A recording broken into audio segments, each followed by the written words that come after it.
कि इस मंच को पहचान देने के लिए उपस्थित हैं प्रेम नारायण जी। जोरदार तालियां। सभी को सादर नमस्कार। और बहुत पुराना लगाव रहा मेरा कविताओं से, शायरियों से और बहुत से लोगों से भी, लेकिन कॉलेज के दौर के बाद आज लगभग 10 वर्षों बाद मैं कोई ऐसे मंच पे खड़ा हूँ जहाँ शायद मुझे काव्य पाठ करने का सौभाग्य प्राप्त हुआ है। मैं कॉलेज के समय की ही बात करूँगा।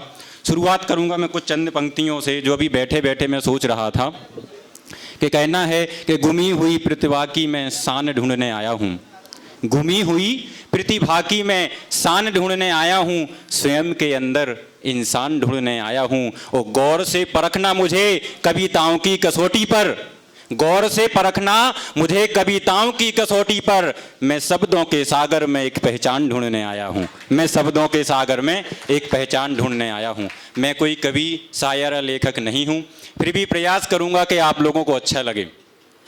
तो सर्वप्रथम एक कॉलेज के समय मैंने कुछ पंक्तियाँ लिखी हुई थी, वो आप लोगों के समक्ष रखूँगा। वीर रस में सनी हुई ये कविताएँ कि हे देव व्रत हे गजा वक्र, हे देव व्रत हे गजा वक्र, हे एक दंत हे गणनायक, यह देह वतन पर मिट जाए, कर दो मुझको इतना लायक। हे माते सरस्वती जगदम्बा, हे सुहासिनी ये हंसानन, हे माते सरस्वती जगदम्बा, हे सुहासिनी ये हंसानन, मेरी वाणी जन जन तक पहुँचे, सुन विनती मेरी श्वेतानन। ना भेद भाव दिल में मेरे, ना जातिवाद ना धर्मवाद, बहुत बढ़िया। बस एक यता रखना है सदा, रहूं देश भक्त और राष्ट्रवाद, कि भले कोई रहे मजहब मेरा। ये पंक्तियां वो हैं जो हर इंसान को सोचनी चाहिए, भारत के हर युवा को सोचनी चाहिए कि भले कोई रहे मजहब मेरा, बस दिल में एक इंसान रहे, और जब तक इस देह में प्राण रहे, होठों पर हिंदुस्तान रहे, होठों पर हिंदुस्तान रहे। हिंदुस्तान की जय। मैं प्रयास करूंगा कि हमारा नवरात्र प्रारंभ हुआ है, हिंदी नववर्ष प्रारंभ हुआ है, उसमें कुछ पंक्तियां मैं आप लोगों को समर्पित करना चाहूँगा कि हमें देता सदा मधुमास में नवहर्ष मंगलमय, सकल संसार में जो श्रेष्ठतम आदर्श मंगलमय, सजी धरती खिले उपवन सुखद मौसम यही कहते, तुम्हें शुभ चैत्र शुक्ला प्रतिपदा नववर्ष मंगलमय, तुम्हें शुभ चैत्र शुक्ला प्रतिपदा नववर्ष मंगलमय। घर से दूर रहता हूँ, इसी दमोह में रहता हूँ, तो घर की याद आती है मुझे, उस पर मैं कुछ आप लोगों को कहना चाहूँगा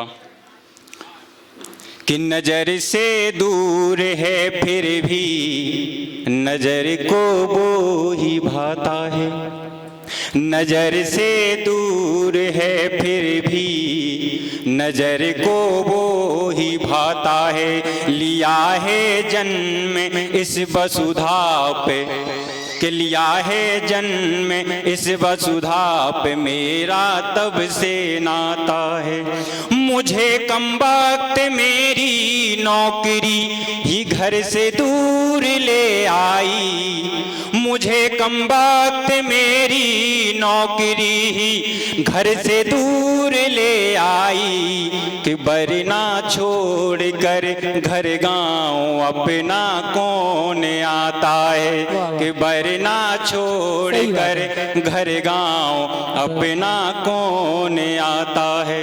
आती है याद माँ की, तो विष्णु सक्सेना जी ने कहा था, वो पंक्तियाँ आपको सुनाऊंगा कि वो भी क्या दिन थे ख्यालों में ही खो जाते थे, कि कोई मजाक भी करता था तो रो जाते थे, कि आज तो गोलियां खाकर भी जागते रहते, कि आज तो गोलियां खाकर भी जागते रहते, पहले तो माँ की लोरियों से ही सो जाते। क्या बात है। अब मैं कुछ पंक्ति अपने कॉलेज के समय की आपको समर्पित करूंगा। समय का विशेष ध्यान रखूंगा। बिल्कुल बिल्कुल, 2-3 परफॉर्मर और हैं, उनको भी सभी सुनना चाहेंगे। तो बिल्कुल। कहूंगा बहुत एंजॉय करना, याद करना आप लोग भी कि कॉलेज के क्या दिन होते हैं। सबकी वही कहानी है, मेरे साथ भी वही हुआ, लेकिन ये कहानी मेरे दोस्त की है। मैं सच बताऊं, मेरा दोस्त है अमित पटेल होशंगाबाद का, कहानी उसकी है, लेकिन शब्दों में प्रयोग का प्रयास किया। मैंने एक कविता सुनी थी। वो तो आप बताएंगे, फिर हम बताएंगे वो किसकी कहानी है, किसके कंधे पे बंदूक चल रही है। ठीक है। कि मेरे कॉलेज की एक लड़की जो मुझको प्रीत देती है। आपकी ये कहानी लाइनें मैंने सबसे पहली बार लड़कों के ऊपर अनामिका जय नंबर दीदी द्वारा सुनी थी, लेकिन उनके विपरीत में मैंने क्या लिखा मैं आप लोगों को सुनाऊंगा। कि मेरे कॉलेज की एक लड़की जो लिख कर प्रीत देती है, वो दिल के साज को मेरे नया संगीत देती क्या बात है। वो दिल के साज को मेरे नया संगीत देती है।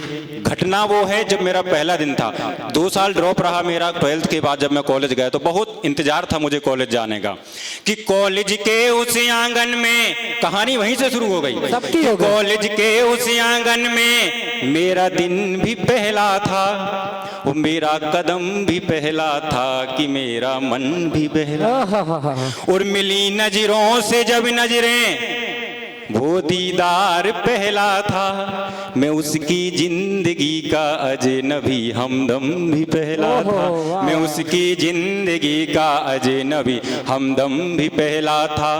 उस दिन की हर एक बात मुझको सीख देती है, वो दिल के साज को मेरे नया संगीत देती है। अगले दिन से क्या प्रतिक्रिया हुई कि उपस्थित है वो कॉलेज में मेरा दीदार पाने को। उपस्थित है वो कॉलेज में मेरा दीदार पाने को। खड़ी रहती है वो तत्पर मेरे बस पास आने। कि नजर भर देख कर मुझको दुआ दिन रात करती है, मगर जाहिर नहीं दिल के कभी जज्बात करती है। और कॉलेज में कोई भी प्रतियोगिता हो तो उसमें क्या था कि हमेशा हार कर मुझसे वो मुझको जीत देती है। हमेशा हार कर मुझसे वो मुझको जीत देती है। वो दिल के साज को मेरे नया संगीत देती है। अंतिम पंक्तियां मैं इस कविता की आप लोगों के समक्ष रखूंगा। कि उसे लगता था कि उसको नहीं मैं प्यार करता हूँ। उसे लगता था कि उसको नहीं मैं प्यार करता हूँ। मैं उसको प्यार करता हूँ, छुप कर दीदार करता हूँ। यही था प्यार शायद चांद तारों से अकेले में। ये लाइनों के बाद यहाँ तालियों की आहट गूंज जानी चाहिए। मैंने सबसे अच्छी लाइनें लिखने का प्रयास किया था उस समय, अब तो मैं नहीं लिखता।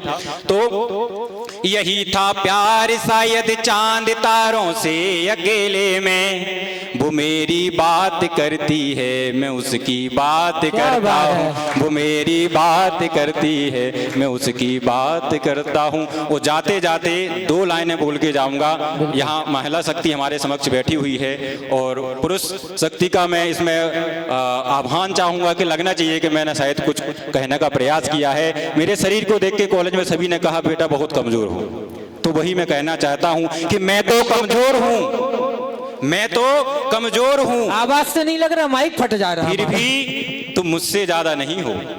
बल्कि बात हो रही यहाँ ताकत की कि मैं तो कमजोर हूँ, फिर भी तुम मुझसे ज्यादा नहीं हो। मुझे रोक सको ऐसी कोई बाधा नहीं हो। और मुझे पाने के लिए तुम्हें लेना होगा दूसरा जन्म, कि मैं जिसका मुरली मनोहर हूँ तुम वो राधा नहीं हो।